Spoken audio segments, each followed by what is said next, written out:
नमस्ते मित्रगण। सामनेई सरस्वती पुजो होते चलेছে। तो एक श्रेणीर मानुष बोलबेन जे सरस्वती पुजो करे कि आमरा उन्नति करेছি किंबा आमादेर ज्ञानेर विकास হয়েছে। तारा एक प्रकार नवबौद्ध किंबा दीनकृष्णर मतन व्यक्तिरा आरो आछे, नास्तिक आछे, बामपंथी विचारधारार व्यक्तिरा आछे। तारा विभिन्न स्कूले पुजोर विरोधिताओ करबे सरस्वती पुजोर। तो एवं एकदल हु मानुष श्रद्धा भक्ति सह निजेर जीवने ज्ञानेर उत्तरণের জন্য सरस्वती पुजो करे थाकेन। तबे मने राखबेन पुजो एक दिनेर जोन्नो नय, पुजो नित्य एवं এই জ্ঞানের জন্য আমাদের প্রত্যেক দিন তৎপর থাকা উচিত। জ্ঞান আমাদের জীবনকে সত্যের পথ দেখায় এবং মানব জীবনের উদ্দেশ্য কিন্তু সফল হয়। তার জন্য আপনারা নিজের জীবনে কিছু করতে হবে। আপনাদের শুধু গিয়ে বর্তমানে যে পুজো হয় সেখানে কিছু শ্লোক উচ্চারণ হয়, সেখানে মন্ত্র উচ্চারণ হয় না। তো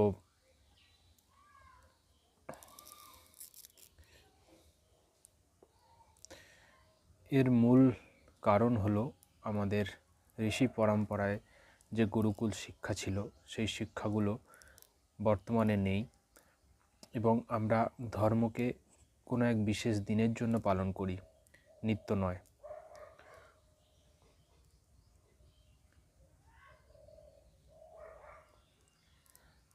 পুজো নিয়ে মাতামাতি করবে, নাচবে, ডিজে বাজাবে, প্রকৃতি দূষণ করবে, মদ খাবে। কারণ এখানে দুই শ্রেণীর মানুষ এবং আরেক শ্রেণীর মানুষ আছে যারা এগুলোকে দেখবে এবং তারা মন থেকে না চাইলেও সেগুলোকে সহ্য করবে এবং সমাজের অন্যায় বর্তমানে যেভাবে আমরা ধর্মের নাম দিয়ে করছি সেগুলো প্রতিবাদ যদি না করি তাহলে কিন্তু আমাদের এই সমাজ দেশ দিনে দিনে ধ্বংসের দিকে এগিয়ে যাবে।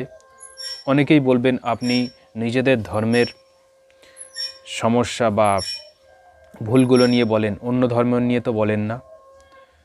সেই নিয়ে মেসেজও করে যে আপনারা কোরআন বাইবেলের খণ্ডন করুন আগে, তারপর আপনারা এগুলো আগে করুন, তাদেরগুলো আগে করুন। তাদের কাছে একটাই প্রশ্ন আমার, আগে নিজের ঘর পরিষ্কার করেন নাকি বাইরের ঘর, বাইরের নোংরা আবর্জনা? তো আমাদের মধ্যে যেহেতু প্রায় 1000 বছর বিদেশি শাসন চলছে এবং ধীরে ধীরে আমাদের সাংস্কৃতিক অধঃপতন, ইংরেজরা এসে আমাদের শিক্ষার মধ্যে গণ্ডগোল করেছে। তারা সংস্কৃত ভাষা পড়তে দেয়নি, আইন করে বন্ধ করেছে, গুরুকুল বন্ধ করেছে।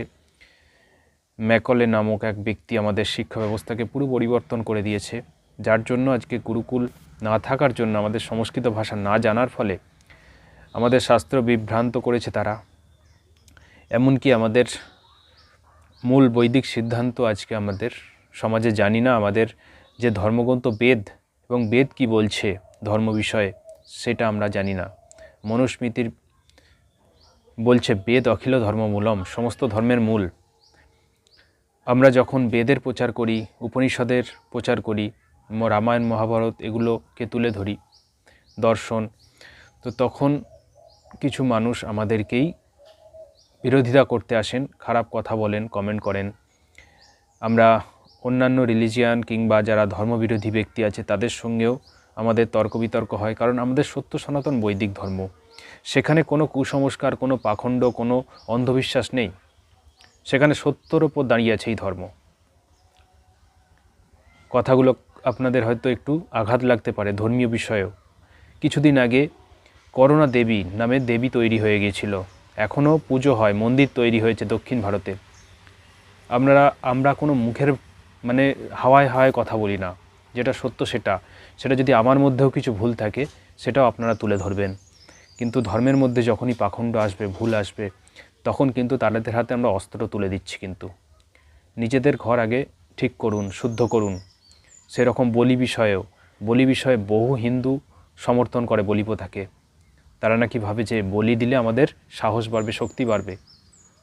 কোন যুগে পড়ে আছেন আপনারা? এই বাংলায় সবচেয়ে বেশি বলি হয়, আর এখানে বাংলার মানুষই পালায়।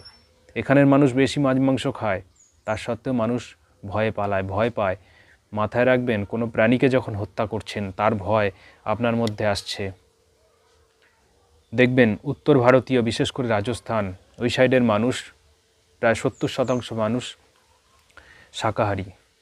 সেখানে বলি প্রথার এত প্রচলন নেই। সেখানকার মানুষ লড়াই করেছে। ইতিহাস দেখুন, রাজপুতরা, মহারানা প্রতাপের ইতিহাস দেখুন, ঘাসের রুটি খেয়ে লড়াই করেছে। তাই খাদ্য সাত্ত্বিক হবে, এবং যত রাজসিক তামসিক আহার করবেন তত মাইন্ড নেগেটিভ হবে।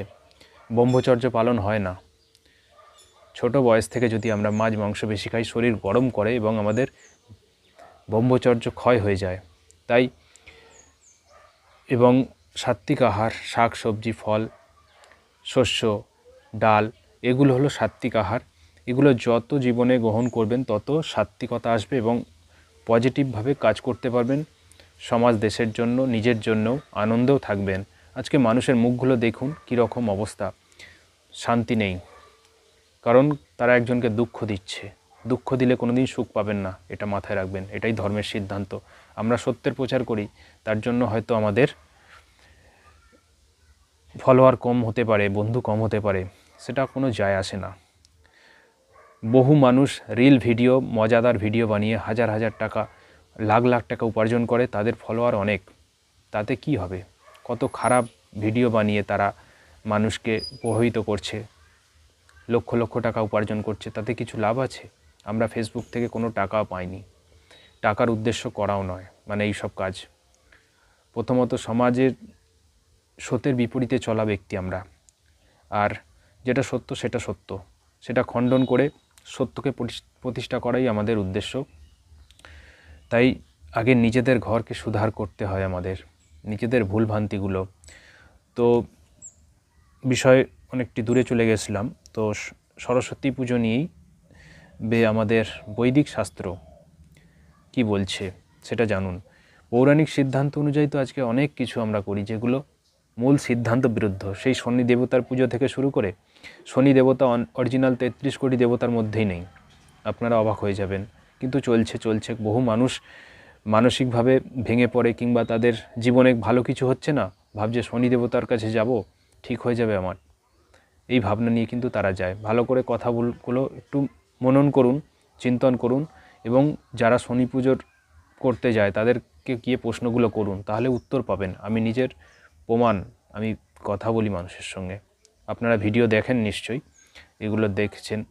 আমি কথা বলে এগুলো জানি মানুষের সঙ্গে। এবং আজকে এই যে আমরা কার্তিক পুজো করলাম, করে রাস্তার ধারে ফেলে দিলাম, পড়ে থাকে, আমাদের খুব কষ্ট হয় দেখি যখন এই রকম আমাদের ধর্ম রাস্তায় পড়ে আছে, মানে একটা মূর্তি। আপনারা মূর্তি পূজার আগে একটু ভাববেন, সেই মূর্তিগুলো আপনারা জলে ফেলে দেন, সেই জল দূষণ হয়, যেভাবে কেমিক্যাল দেয়া হয় মূর্তিগুলোতে, সেই খড়গুলো পচে রাস্তাঘাটে, কিন্তু এগুলো লক্ষ্য পড়ে আমার। এবং যারা আমাদের সনাতন ধর্মের ছাড়া অন্যান্য মানুষ আছেন সমাজে, তারা কিন্তু এগুলো ভালো করে লক্ষ্য করে, এবং এইগুলো দেখে তাদের আরও আমাদের ধর্মের প্রতি একটা নেগেটিভ বা খারাপ মানসিকতা তৈরি হয়। এটাও মাথায় রাখবেন। ইসলামেও মূর্তি পূজা হয়, সেটা হলো তারা ওই যে মাজার আছে, সেটাও এক প্রকার মূর্তি পূজা। এমনকি কাবা, সেটাও একটা মূর্তি, সেখানেও তারা চুম খায়, এটাও একটা মূর্তি পূজারই পর্যায়ে পড়ছে। তারা পশ্চিম দিকে নামাজ পড়ে মুখ করে, কারণ পশ্চিম দিকে ভাবে যে কাবা। এগুলো মাথায় রাখবেন। ইসলামও কিন্তু মূর্তি পূজার কিছু না কিছু পালন করছে। একমাত্র সনাতন বৈদিক ধর্ম, যেটা একদম শুদ্ধ ঋষিদের দেখানো পথ, সেগুলো কিন্তু সত্য। এবং এই পথ যদি আমরা অনুসরণ করতে পারি, তাহলে নিজেদের ধর্মকে আমরা একটা শ্রেষ্ঠ এবং বিতর্কমুক্ত এবং সমগ্র যুক্তিবাদী মানুষ যারা আছে তাদেরকেও আকৃষ্ট করতে পারি। আমরা যদি পঞ্চমহাযজ্ঞকে পালন করি, দেবযজ্ঞ, ব্রহ্মযজ্ঞ, দেবযজ্ঞ, অতিথিযজ্ঞ, পিতৃযজ্ঞ, বলিবৈশ্যদেব যজ্ঞ, এগুলো আমাদের জীবনে পালন করা উচিত। আমি নিজে পালন করি। তো এগুলো যদি আপনার নিত্য, এগুলো প্রত্যেক দিন আমরা পুজো করছি কি, একদিন সরস্বতী পুজো, একদিন কালী পুজো, একদিন লক্ষ্মী পুজো, এটা আমাদের জীবনে নিত্য নেই, কিন্তু ধর্মটা নিত্য। ব্রহ্মযজ্ঞ মানে আমরা ঈশ্বরের সঙ্গে নিত্য যোগ করব, ঈশ্বরের উপাসনা করব, ঈশ্বরের সমীপে যাব, ঈশ্বরের স্বরূপকে অনুভব করব জীবনে। তিনি সর্বরক্ষক, তিনি আমাদের রক্ষা করছেন, তিনি সর্বব্যাপক, এই বিশ্বব্রহ্মাণ্ডের কোটি কোটি গ্রহ নক্ষত্রের ব্যাপ্ত তিনি। এই পৃথিবী একটা ছোট্ট একটা বালুকণা এই বিশ্বব্রহ্মাণ্ডের কাছে। এইভাবে আমরা যখন ঈশ্বরের সঙ্গে যোগ করব, ভেতর থেকে আমরা নিজেদের মনকে অনেক প্রসারিত করতে পারি। আমাদের দিনে দিনে সমাজে থেকে থেকে আজকে ছোট হয়ে গেছি আমরা, আমাদের মধ্যে যোগ নেই। আর এই যদি আমরা নিজেদের মনকে বাড়াতে পারি এবং সমগ্র বিশ্বের সঙ্গে আমরা যোগ স্থাপন করতে পারি, তাহলে এত ঝগড়া অশান্তি কিছুই থাকবে না। তাই জন্য সত্যকে জানলে হবে না, সত্যকে জীবনে ধারণ করতে হবে, অনুভব করতে হবে।